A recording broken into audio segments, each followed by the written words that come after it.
শেখ হাসিনা পালিয়ে গেছে, শেখ হাসিনা নাই, শেখ হাসিনা চলে গেছে, শেখ হাসিনা পালায় না। 2024 সালের 5 আগস্ট বা আন্দোলনকারীদের ভাষায় 36 জুলাই। ছাত্র জনতার ঐতিহাসিক গণ অভ্যুত্থানের মুখে পদত্যাগ করে ভারতে পালিয়ে যাওয়ার মধ্য দিয়ে পতন ঘটে শেখ হাসিনার নেতৃত্বাধীন দীর্ঘ প্রায় 1.5 দশকের সরকারের। এর আগে 3 ও 4 আগস্ট ব্যাপক প্রাণহানির পর বৈষম্য বিরোধী ছাত্র আন্দোলনের সমন্বয়করা 6 আগস্টের পূর্ব ঘোষিত মার্চ টু ঢাকা কর্মসূচি একদিন এগিয়ে 5 আগস্ট নির্ধারণ করেন। এদিন সকাল থেকেই দেশব্যাপী জারি করা কঠোর কারফিউ উপেক্ষা করে লাখ লাখ মুক্তিকামী মানুষ ঢাকার রাজপথে ঢল নামে এবং পুলিশি বাধা ডিঙিয়ে শাহবাগ, বাংলা মোটর ও যাত্রাবাড়ি সহ রাজধানীর বিভিন্ন এলাকা জনসমুদ্রে পরিণত হয়। পরিস্থিতি পুরোপুরি নিয়ন্ত্রণের বাইরে চলে গেলে দুপুরবেলা তৎকালীন প্রধানমন্ত্রী শেখ হাসিনা পদত্যাগ করতে বাধ্য হন এবং ছোট বোন শেখ রেহানাকে সাথে নিয়ে একটি সামরিক হেলিকপ্টারে চড়ে ভারতে পাড়ি জমান।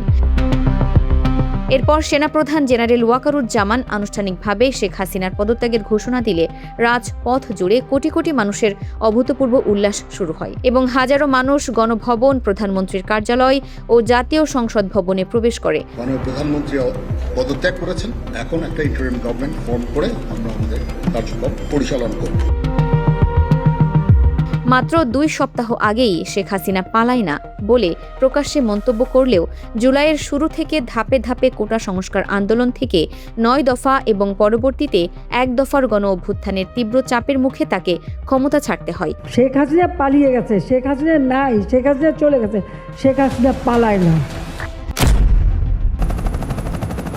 তবে শেখ হাসিনার দেশ ত্যাগের পরেও এদিন রাজধানী সহ দেশের বিভিন্ন স্থানে আইন শৃঙ্খলা রক্ষাকারী বাহিনীর গুলিতে অন্তত শতাধিক মানুষের প্রাণহানি ঘটে।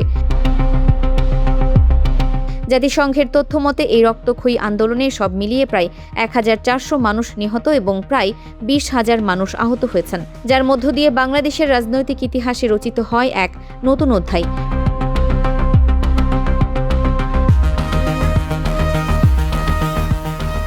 Farhana Nizam, desk report, Dinajpur TV.